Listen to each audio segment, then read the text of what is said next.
Hello my lovely student, very good evening to all of you. Welcome back to my channel Phantom Study Classes 1 and 2. I hope आप लोग अच्छे होंगे, मस्त होंगे, बिंदास होंगे, आप लोग की बेहतर पढ़ाई लिखाई चलेगी। स्टूडेंट, हम लोगों ने पिछला लेक्चर में देखा था कंसंट्रेशन टर्म का, जो दो कंसंट्रेशन टर्म और भी हम लोग देखे थे पिछले लेक्चर में। वो आपका था परसेंटेज बाय वॉल्यूम था और एक आपका पीपीएम था, पार्ट्स पर मिलियन था। ठीक है, चलिए जो लास्ट आपका जो कंसंट्रेशन टर्म्स है ये आपका नॉर्मेलिटी, इसको हम लोग देख लेते हैं। 8th नंबर आपका नॉर्मेलिटी, इससे भी आपका सीबीएसई में पूछा जाता क्वेश्चन, और जो आपका जेईई मेंस है और नीट है उसमें भी आपका क्वेश्चन रहता है, एक क्वेश्चन लगभग। ठीक है, और जो बच्चे अभी नए चैनल पर है मेरे, कृपया करके मेरे चैनल सब्सक्राइब करिए और ज़्यादा से ज़्यादा शेयर करिए, ताकि और भी जो भी आपके दोस्त हैं उनको बेहतर तरीके से यहाँ पर से समझ में आएगा। चलिए तब नॉर्मेलिटी हम लोग देखते हैं। अब आपका जो नॉर्मेलिटी है, नॉर्मेलिटी होता क्या है इसको हम लोग पहले जान लेते हैं। तो ये जो आपका नॉर्मेलिटी है ये आपका डिफाइन होता है number of grams of equivalent पर volume of solution in litre, ये आपका डिफाइन होता है normality.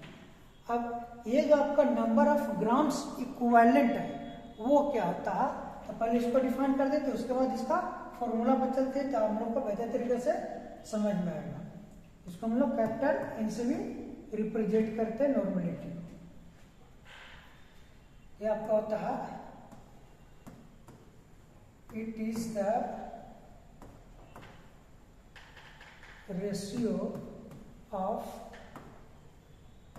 number of gram equivalents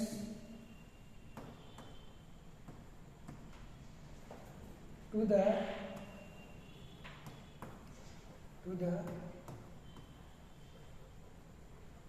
volume of solution in liter। ये आपका डिफाइन हो गया नॉर्मेलिटी। इसका फॉर्मूला हम देखते हैं, तो आपका नॉर्मेलिटी बराबर होता है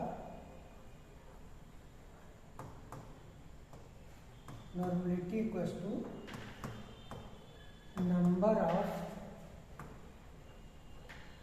gram equivalents divided by आपका होता है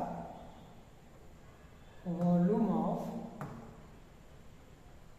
सॉल्यूशन इन लीटर। ये जो आपका वॉल्यूम ऑफ सॉल्यूशन होगा ये हमेशा आपका लीटर में होगा। ठीक है, अब हम लोग को ये देखना है कि ये जो आपका नंबर ऑफ ग्राम इक्विवेलेंट्स है ये आपका होता क्या है। ठीक है, तो इसको हम लोग पहले देख लेते हैं। अब ये फॉर्मूला आपको याद रखना है, ये फॉर्मूला याद रखिएगा। पहले देखते हैं number of gram equivalents. Number of gram equivalents बराबर आपका होता है mass divided by equivalent mass होता है। मास, और ये जो आपका मास होगा ये आपका मास सोल्यूट का होगा। ठीक है, यहाँ पर भी जो आपका नंबर ऑफ ग्राम इक्विवेलेंट्स होंगे ये आपका सोल्यूट का होगा, यहाँ पर जो मास होगा ये आपका सोल्यूट का होगा, डिवाइडेड बाय इक्विवेलेंट मास, आपका इक्विवेलेंट मास होता है। अब हमसे पूछा जाएगा कि इक्विवेलेंट मास क्या होता है। ठीक है, इक्विवेलेंट मास को डिफाइन करिए। तो जो आपका इक्विवेलेंट मास होता है इसको देख लेते हैं।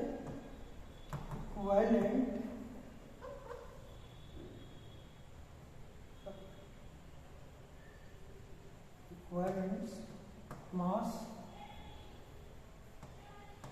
बराबर, इक्विवेलेंट मास बराबर आपका होता है मास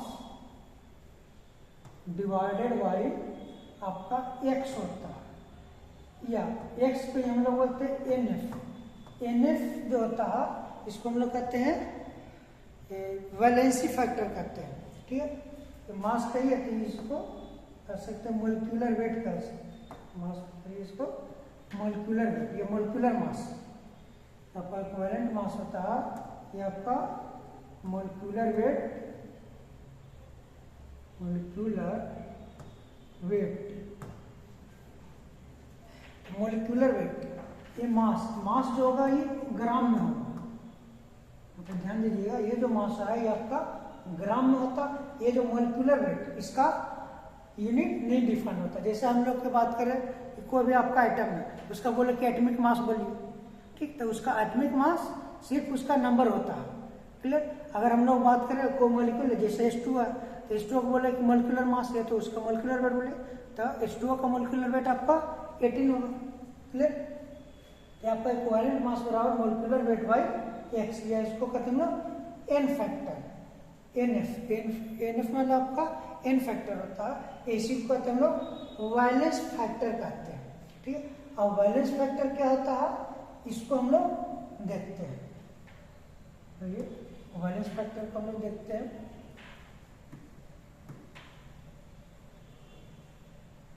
वैलेंस फैक्टर इसको हम लोग रिप्रेजेंट करते हैं स्मॉल f, वैलेंस फैक्टर। अब वैलेंस फैक्टर निकाला किस प्रकार से जाता है, ठीक है। वैलेंस फैक्टर आपका किस प्रकार से निकाला जाता है इसको हम लोग देख लेते हैं। देखिए अगर आपका कोई एसिड है, ठीक है, अगर आपका एसिड है तो एसिड में एसिड का वैलेंस फैक्टर इस प्रकार से निकाला जाता है कि जितना भी H+ आयंस होते हैं वो आपको रिप्लेसेबल किया जाता है। तो जितना आपका रिप्लेसेबल H+ आयंस होंगे वो उस एसिड का वैलेंस फैक्टर होगा, कहीं कि वैलेंसी फैक्टर होगा, ठीक है। वैलेंस फैक्टर ये इसको हम लोग वैलेंसी फैक्टर भी कहते हैं। तो देखिए एसिड के लिए अगर हम लोग वैलेंसी फैक्टर देखें ये आपका होता है number of replaceable H+ ion. तो जितना आपका H+ आयन रिप्लेस होगा उसमें से निकलेगा एसिड में से, वो आपका उसका वैलेंसी फैक्टर का रहेगा। जैसे अगर हम लोग बात करें इसका एग्जांपल समझते हैं, जैसे आपका H2SO4 इसका बोले कि वैलेंसी फैक्टर बताइए, इसमें से कितना हाइड्रोजन आपका निकल सकता है, यानी मतलब कितना H+ आयन निकलेगा, कितना दो हाइड्रोजन है, इसमें से 2 आपका H+ आयंस बाहर निकलते हैं, ठीक। इसका जो वैलेंसी फैक्टर होगा NF बराबर हो जाएगा 2 हो जाएगा, क्लियर है इतना। अगर आपका बेस रहे, बेस आपका अगर सोल्यूट रहे, आपका एसिड सोल्यूट रहेगा सॉल्यूशन में, तब इसका वैलेंस फैक्टर जितना आपका H+ आयन रिप्लेसेबल होगा वो आपका वैलेंसी फैक्टर हो जाएगा उस एसिड का। अगर आपका बेस रहे तो इसमें जितना OH- आयंस होता है बेस का रिप्लेसेबल OH- आयंस, ये आपका वैलेंसी फैक्टर कहलाता है बेस में। ये हो गया आपका नंबर ऑफ रिप्लेसेबल OH-, ठीक। जैसे हम लोग बात करें कि NaOH है, सोडियम हाइड्रोक्साइड है, इसका बताइए वैलेंसी फैक्टर। तो इसमें कितना OH है, एक OH है, OH है कितना, एक OH- है। इसका जो वैलेंसी फैक्टर होगा NF बराबर हो जाएगा 1 हो जाएगा ना, क्लियर हुआ। और एक आपका शॉर्ट भी है, देखिए फॉर्मूला नॉर्मेलिटी के लिए कि N जो हमारा नॉर्मेलिटी है, नॉर्मेलिटी बराबर क्या होना देखिए फॉर्मूला कि number of gram equivalents divided by आपका, देखिए क्या हो रहा था normality, number of gram equivalent divided by volume of solution in litre, और नंबर ऑफ ग्राम इक्विवेलेंट्स बराबर आपका था मास बाय इक्विवेलेंट मास, ये था ना, मास बाय इक्विवेलेंट मास, और मास इक्विवेलेंट मास बराबर क्या था मोलिकुलर वेट बाय एक्स था जो आपका वैलेंसी फैक्टर था, ये था ना, ठीक है। अगर इसको हम लोग इकट्ठे अगर देखें बात करें, देखिए तो यहां से जो आपका नॉर्मेलिटी बनेगा, नॉर्मेलिटी बराबर आपका क्या हो जाएगा, एक तो आपका number of gram equivalents, gram equivalents बराबर क्या आपका मास जो कि आपका ग्राम में होगा डिवाइडेड बाय इक्विवेलेंट मास, इसको हम लिख देते हैं पहले मास लिख देते हैं जो कि आपका किस में होगा ग्राम में होगा, ये हो गया आपका इन ग्राम मास डिवाइडेड बाय, अब ये जो आपका मास हो गया divided by equivalent mass, equivalent mass बराबर क्या molecular weight by NF factor है, तो इसको हम लिख सकते हैं, तो नीचे आपका इक्विवेलेंट मास आ रहा, इसके स्थान पर लिख सकते हैं molecular weight, molecular weight divided by कितना आपका होगा एनएफ फैक्टर, एनएफ क्लियर है। अब नीचे में आपका इसका क्या है वॉल्यूम ऑफ सॉल्यूशन है, तो इसमें हम लिख सकते हैं V solution, volume of solution इस प्रकार से लिख सकते हैं। तो यहां से जो आपका नॉर्मेलिटी बनेगा, क्या आपका नॉर्मेलिटी बराबर क्या होगा, देखिए mass given mass by molecular mass, ये आपका नंबर ऑफ मोल्स होता है, ठीक है, given mass by molecular mass क्या होता है आपका नंबर ऑफ मोल्स, यहां से हम लोग कह सकते हैं कि आपका ऊपर में तो हो गया एक नंबर ऑफ मोल्स हो गया, ठीक है, तो आपका नंबर ऑफ मोल्स हो गया, और ये जो आपका एनएफ फैक्टर कहाँ चल रहा है ऊपर में चल रहा है, तो U2 इसको लिख सकते हैं हम लोग NF लिख सकते हैं, आपका हो गया NF हो गया, ठीक, डिवाइडेड बाय आपका हो जाएगा वॉल्यूम ऑफ सॉल्यूशन, हो गया आपका V ऑफ सॉल्यूशन, ठीक है। तो एक चीज यहां से आपका हो जाएगा number of moles divided by volume of solution, volume of solution किस में होता है हमेशा लीटर में, ये आप एक फॉर्मूला देखे हैं कंसंट्रेशन टर्म्स में number of moles divided by volume of solution in litre रहता है, तो ये आपका क्या बन जाता है मोलरिटी हो जाता है, ये आपका मोलरिटी हो जाता है, तो मोलरिटी इनटू एनएफ फैक्टर, ये भी आपका नॉर्मेलिटी का फॉर्मूला होगा। यहां से हम लोग कह सकते हैं, देखिए कि नॉर्मेलिटी बराबर नंबर ऑफ मोल्स, हमने देखे कि नंबर ऑफ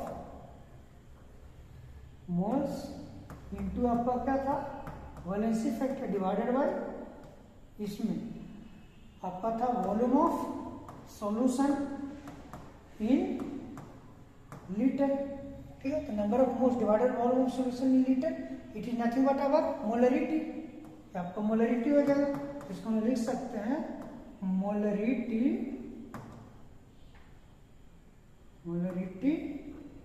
इनटू एनएफ आपका हो गया वैलेंसी फैक्टर। तो ये जो हम लोग number of gram equivalents divided by volume of solution लिखे थे, यही आपका मोलरिटी के फॉर्म में आपका फॉर्मूला हो जाएगा।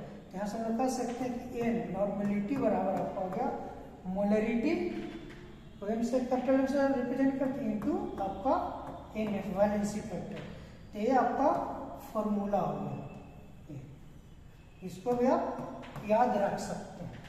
क्लियर है, इतना समझ में आया होगा आप लोग को, इसका आप लोग स्क्रीनशॉट ले सकते हैं।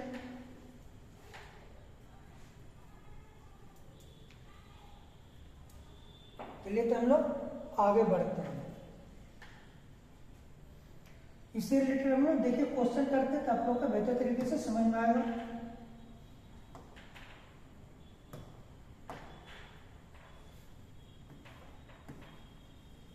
क्वेश्चन आपका calculate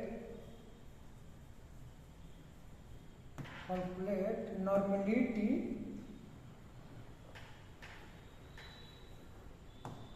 calculate normality of the solution, calculate the normality of the solution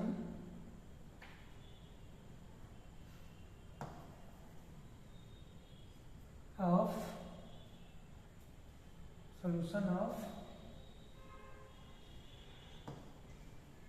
aqueous CaOH whole plus calcium hydroxide having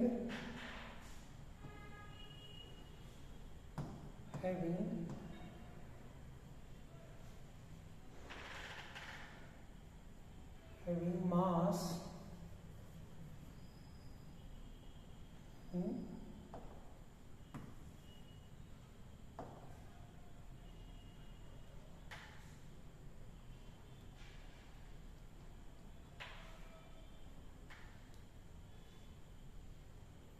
having 74 gram of mass. Solution of aqueous CaOH whole plus having 74 gram of mass and the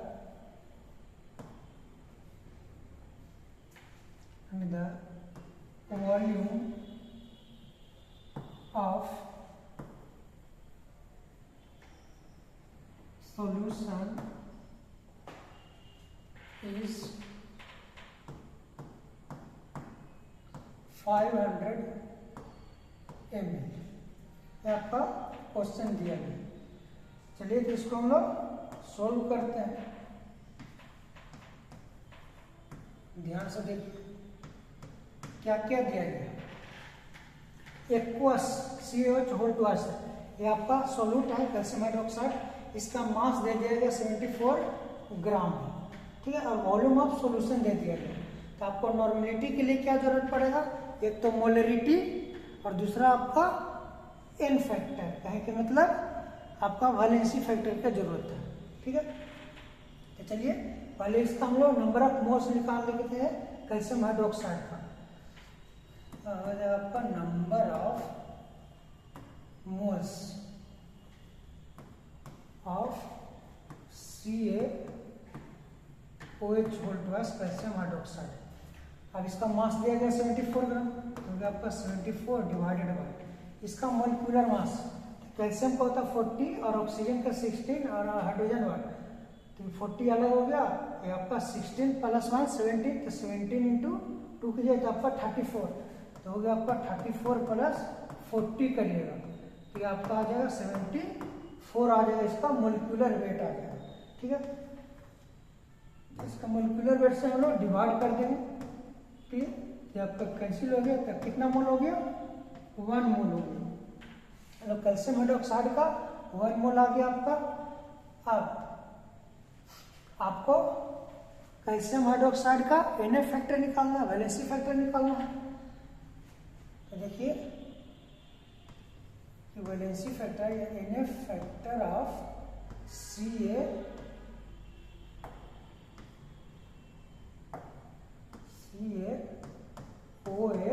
whole twice. अब ये जो आपका calcium hydroxide है, इसमें कितना OH minus ion replace हो सकता है, तो OH हाइड्रोक्साइड, कितना हाइड्रोक्साइड 2 हाइड्रोक्साइड, तो 2 OH माइनस आयन आपका रिप्लेस हो सकता है, इसमें से निकल सकता है, ठीक है। तो इसका वैलेंसी फैक्टर कितना हो जाएगा आपका 2 हो गया। क्लियर है, समझ में आया ना। तो NF फैक्टर आपका आ गया और वॉल्यूम ऑफ सॉल्यूशन आपका दिया गया 500 ml, इसको आपको लीटर में कन्वर्ट कर देना। चलिए तो हम लोग फॉर्मूला चलते हैं। नॉर्मेलिटी बराबर, आपका नॉर्मेलिटी बराबर होता है molarity into valency factor. Normality molarity into valency factor हो गया। अब मोलरिटी बराबर number of moles divided by volume of solution. Number of moles कितना आपका 1 divided by volume of solution in litre, इसको लीटर में कन्वर्ट कर देना पड़ेगा कि 500 आपका ml में है, इसको डिवाइड कर देना पड़ेगा 1000 से, ठीक है, इनटू आपका NF फैक्टर वैलेंसी फैक्टर आपका 2 है। अभी जो 1000 आपका ऊपर चला जाएगा, आपका 1000 इंटू 2 डिवाइडेड बाई आपका 500, 2 टाइम्स कैंसिल आउट होगा, 2 2 जा 4, तो इतना नॉर्मलिटी आपका आ जाएगा। ये आपका 4n आंसर आएगा। क्लियर है, समझ में आया आप लोग को? ये आपका आंसर आ जाएगा। देख लीजिए, अगर कहीं पे भी डाउट हुआ होगा, थोड़ा सा भी दिक्कत हुआ होगा, आप लोग कमेंट कर सकते हैं। मैं आशा करता हूं कि आप लोग को कोई भी दिक्कत नहीं हुआ होगा। चलिए तो हम लोग आगे चलते हैं। अब आपका जो कंसंट्रेशन टर्म्स है ओवर हो गया, ठीक है। अब हम लोग चलेंगे वेपर प्रेशर में चलते हैं। तो सॉल्यूशन का वेपर प्रेशर किस प्रकार से होता है।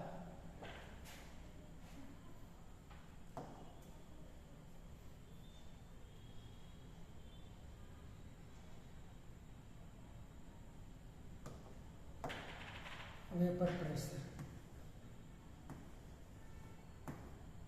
अगला टॉपिक आपका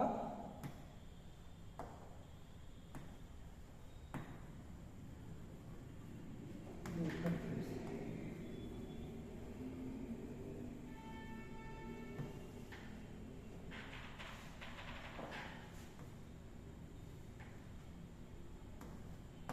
VP से इसको रिप्रेजेंट करते हैं। अब वेपर प्रेशर आपको होता क्या, इसको थोड़ा हम लोग समझते हैं कि आपका वेपर प्रेशर होता क्या है, इस प्रकार से इसको हम लोग फाइंड आउट करते हैं, ठीक है।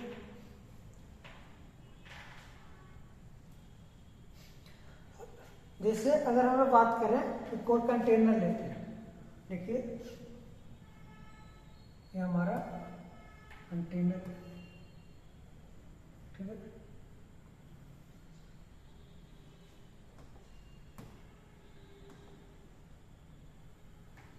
ये कंटेनर हो गया आपका,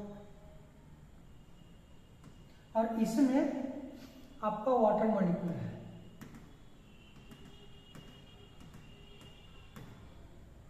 ठीक है, आपका वाटर मॉलिक्यूल। अब एक कंटेनर को आपको समझिए कि इसको बंद कर दिया गया, ठीक है। अब जैसे आप लोग देखे होंगे घर में खाना वाना माँ बनाती है आप लोग का मम्मी, ठीक है। तो जो आपका ये होता है क्या कि जो तसला जिसको हम लोग कहते हैं, बर्तन जिसमें लोग चावल बनाता, ठीक है। तो चावल बनाता, चावल उसमें डालता, लोग पानी डालता, फिर उसको गर्म करता। तो गर्म करने पर देखें कि जो वाटर है ये वेपर में बदलने लगता है, समझिए। और उसको क्या करते हैं लोग कि उसके ऊपर ढक्कन रख देते हैं। ढक्कन रखने से ये होता है कि जो भी आपका वेपर है वो वेपर आपका अंदर है, और उस वेपर की वजह से उसमें प्रेशर क्रिएट हो, और उस प्रेशर की वजह से आपका जो चावल है वो जल्दी पक जाता है, समझे। अगर उसको ढक्कन को खोल के करते हैं तो आपका ज़्यादा टाइम लगता है। इसीलिए देखें हैं कि जो कुकर आपका होता है, कुकर में आपका जल्दी खाना बन जाता है। क्यों? क्योंकि उसका जो भी वेपर प्रेशर है, जो वेपर का जो प्रेशर है वह उसी में रहता है, समझे, जिसकी वजह से आपका जो चावल है जल्दी बन जाता है। क्लियर है? तो इसको हम लोग क्या करते हैं, हाँ, तो जैसे जो मम्मी आपके यहाँ तसला के ऊपर ढक्कन रखते हैं, तो देखिए जो आपका वेपर है वो उस ढक्कन के ऊपर जाकर के चिपकता है, तो चिपकता है। चिपकने के बाद जब उस ढक्कन को हम लोग बाहर निकालते हैं और ठंडा होता है थोड़ा देर में, तब देखें कि जो वेपर है वह आपका फिर से लिक्विड फॉर्म में बदलने लगता है, समझे। क्लियर है? कहने का मतलब ये हुआ कि ये जो आपका लिक्विड से वेपर में बदल रहा, वो वेपर फिर से आपका लिक्विड फॉर्म में बदल रहा, समझे। तो ये उसमें प्रोसेस हो रहा है, उसमें आपका इक्विलिब्रियम प्रोसेस हो रहा है, मीन्स लिक्विड से वेपर बदल रहा है, वेपर से भी आपका लिक्विड बदल रहा है। ठीक है, तो पहले हम लोग वेपर प्रेशर को डिफाइन कर देते, उसके बाद इसको हम लोग डायग्राम जो है थोड़ा समझते हैं। तो जो आपका वेपर प्रेशर होता है, ये आपका मैक्सिमम प्रेशर होता है, जो कि आपका एग्जैक्ट किया जाता है वेपर द्वारा इक्विलिब्रियम पोजीशन पर। जो आपका इक्विलिब्रियम पोजीशन है, उस इक्विलिब्रियम पोजीशन पर वेपर का मैक्सिमम प्रेशर एग्जैक्ट होता है, समझिए, किसके द्वारा? लिक्विड के द्वारा, उसको हम लोग वेपर प्रेशर कहते हैं। तो इसको डिफाइन कर देते हैं कि आपका vapour pressure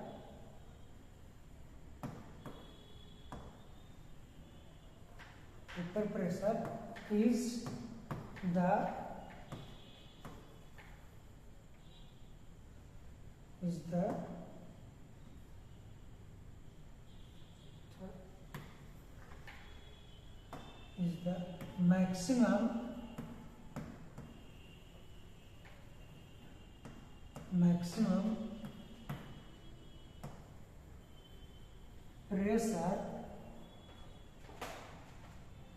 maximum pressure exerted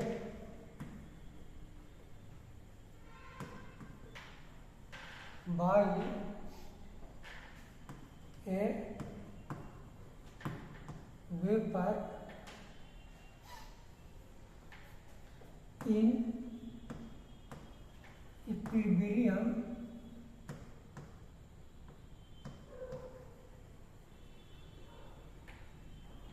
vapor in equilibrium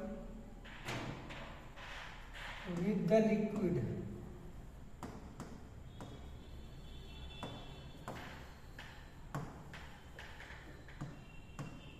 Clear? Vapor pressure is the maximum pressure exerted by a vapor in equilibrium with the liquid. अब देखिए इस प्रकार से आपका वेपर प्रेशर होता है। आपका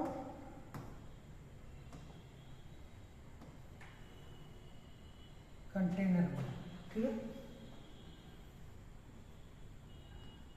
अब ये जो आपका कंटेनर है, इसमें आपका वाटर मॉलिक्यूल है, ठीक है।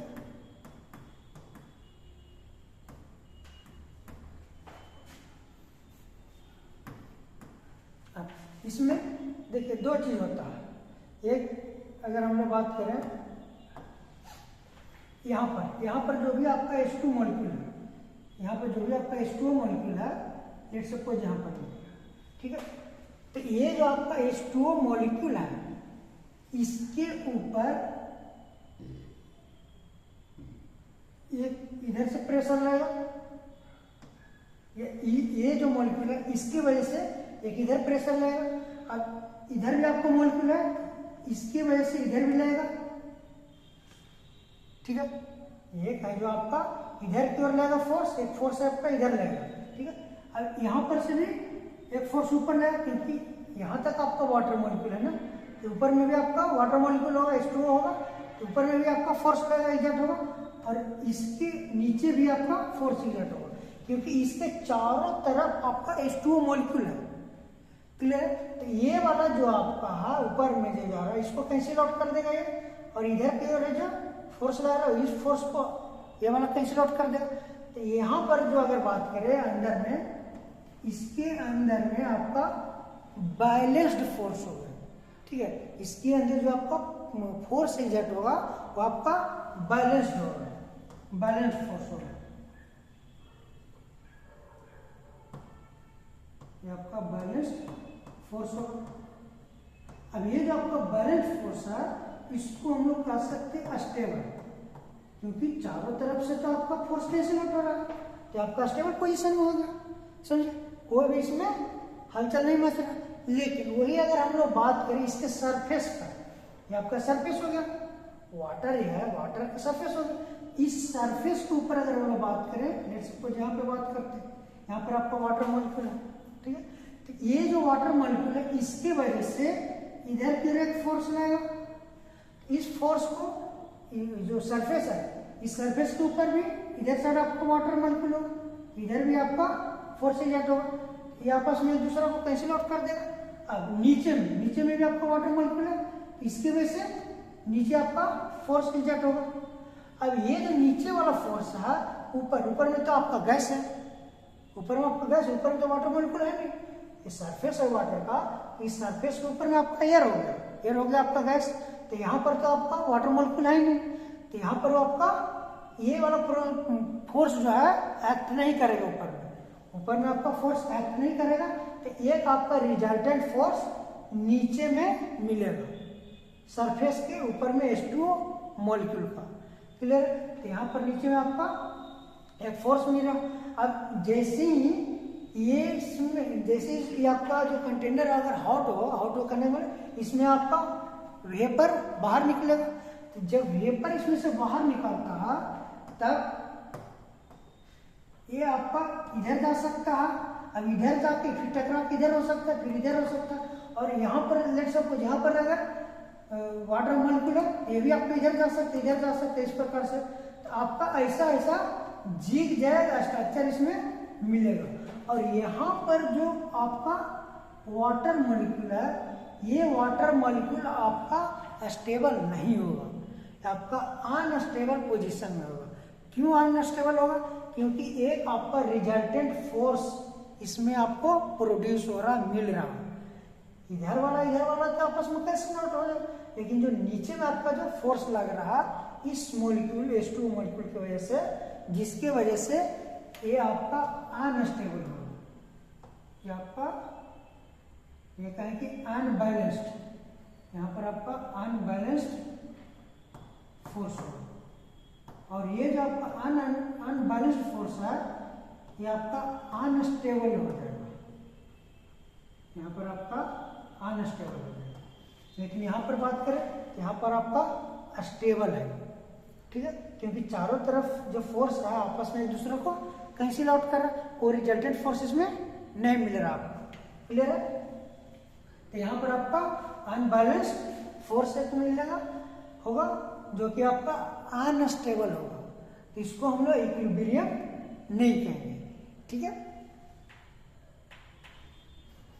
अब यहाँ पर से जो आपका प्रेशर होगा ये, ठीक है, ये जो आपका वेपर निकल रहा, इस वेपर के वजह से जो प्रेशर क्रिएट होगा, प्रेशर जो आपका आएगा, इस प्रेशर को हम लोग कहते हैं वेपर प्रेशर कहते हैं। ये जो आपका प्रेशर आता है, इजात होता है, इस प्रेशर को हम लोग वेपर प्रेशर कहते हैं।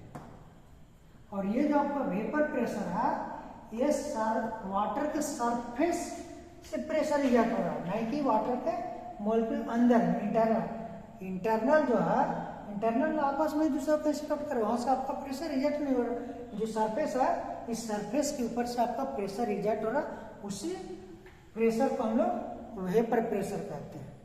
क्लियर हुआ? समझ में आया? और यहाँ पर ये जो आपका लिक्विड है, क्योंकि वाटर लिक्विड है, लिक्विड आपका गर्म हो रहा, तो गर्म होकर के क्या बन रहा? वेपर बन रहा, ठीक है, और वेपर बन रहा, अब फिर ठंडा होता वेपर, तो फिर आपका क्या बन जाता?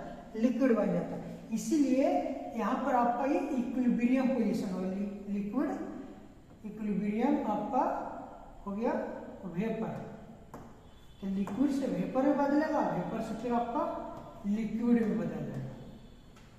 ठीक है, यहाँ पर समझ में आया इतना आप लोग को? क्लियर है? चलिए, तो इसमें हम लोग कुछ नोट देखते हैं। चलिए, नोट लिख देते हैं इसमें, और जो इसका पॉइंट्स है वेपर प्रेशर का। पहला जो आपका पॉइंट है कि जो आपका वेपर प्रेशर है, ये रिप्रेजेंट करता है the pressure of the saturated vapour. जो आपका वेपर प्रेशर होता है, ये आपका सैचुरेटेड वेपर प्रेशर होता है। ठीक है, तो हम लोग कह सकते हैं कि पहला point, vapour pressure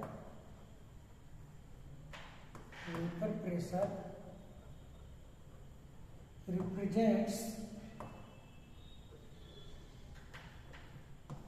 vapor pressure represents the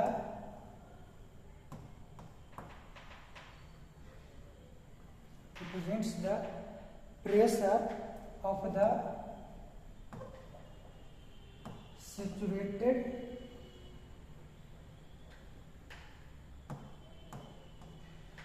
vapour. ठीक है, ये जो आपका वेपर प्रेशर है रिप्रेजेंट करता बतलाता है कि ये सेचुरेटेड वेपर का प्रेशर है। समझिए, ये आपका सेचुरेटेड वेपर प्रेशर होता है। दूसरा पॉइंट, जो दूसरा पॉइंट आपका कहलाता है कि जो आपका वेपर प्रेशर है डिपेंड्स करता है टेम्परेचर पर and nature of the liquid. जो भी लिक्विड का नेचर होता है या उसका जो टेम्परेचर होता है उसके ऊपर डिपेंड करता है वेपर प्रेशर। तो दूसरा पॉइंट आपका ये हो जाएगा कि vapour pressure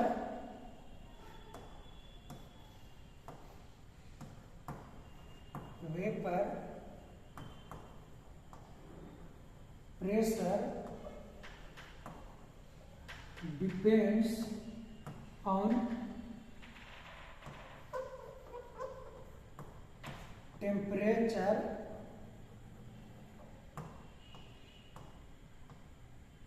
and nature of liquid। Liquid का नेचर कैसा होता है और उसके टेम्परेचर पर निर्भर करता है आपका वेपर प्रेशर। ठीक है, अगला जो आपका पॉइंट है, वेपर प्रेशर आपका टेम्परेचर पर डिपेंड कर, लेकिन जो आपका वेपर प्रेशर है ये आपका टेम्परेचर सॉरी ये जो वॉल्यूम होता है कंटेनर का उसके ऊपर डिपेंड नहीं करता। या तो कहें कि जो आपका अमाउंट ऑफ लिक्विड है, मतलब कि लिक्विड कितनी मात्रा में है, कितना उसका लिक्विड है, कहेंगे 2 लीटर या 5 लीटर या 500 मिलीलीटर, उसके ऊपर डिपेंड नहीं करता आपका वेपर प्रेशर। ठीक है, ज्यादा मात्रा हो या तो कम मात्रा है उस पर ऊपर डिपेंड नहीं करेगा।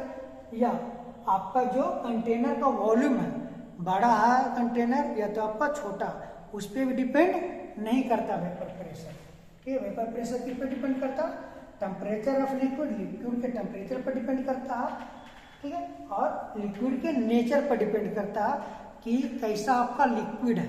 ठीक है, आपका लिक्विड विस्कस लिक्विड है या कि आपका नॉन विस्कस लिक्विड है, या कहें कि वोलेटाइल लिक्विड है या नॉन वोलेटाइल लिक्विड है। ठीक है, तो उसके ऊपर आपका डिपेंड करता है वेपर प्रेशर। तो अगला पॉइंट हम लिखेंगे कि vapour pressure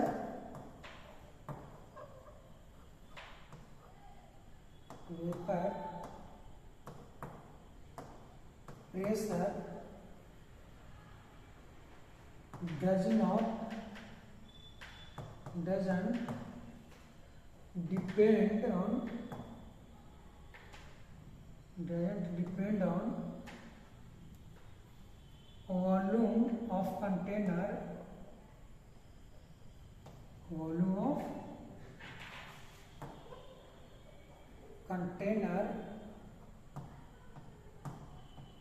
and amount of liquid। तो लिक्विड के कितना अमाउंट है और कंटेनर का कितना वॉल्यूम है उसके ऊपर डिपेंड नहीं करता। क्लियर है, समझ में आया इतना आप लोग को? अगर कहीं पे भी दिक्कत हुई होगी आप लोग का, कहीं पे भी डाउट होगा, आप लोग कमेंट कर सकते हैं। स्टूडेंट, हम लोग अब नेक्स्ट लेक्चर में मिलेंगे।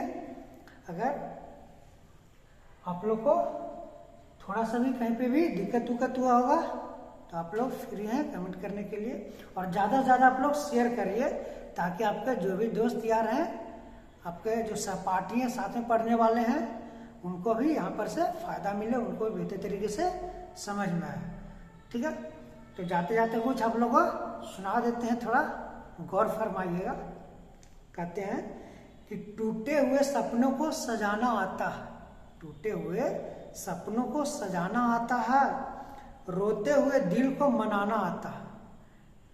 उससे कह दो हमारे जख्म की फिक्र न करे, उससे कह दो कि हमारे जख्म की फिक्र न करे, क्योंकि हमें दर्द में भी मुस्कुराना आता है। ठीक है, तो कैसी भी परिस्थिति हो, कैसा भी पीड़ा हो, कैसा भी आप दर्द में हो, आप मुस्कुराइए, हंसते रहिए, खुश रहिए। आप मुस्कुराइएगा तब जितने भी आपके परेशानी है, दुख दर्द है, सारा आपका दूर हो जाएगा। ठीक है, तो आप निराश मत होइए, आप दुखी मत होइए, समझे, मुस्कुराइए, तो आपका जो भी कार्य है वो सफल होगा। समझे, टेंशन वेंशन एकदम दूर रहेगा, मस्त रहेगा, बिंदास रहेगा, खुश मिजाज रहेगा, है ना। तो स्टूडेंट मिलते हैं नेक्स्ट लेक्चर में, तब तक stay safe, stay healthy and focus on study. Thanks for watching, have a good night.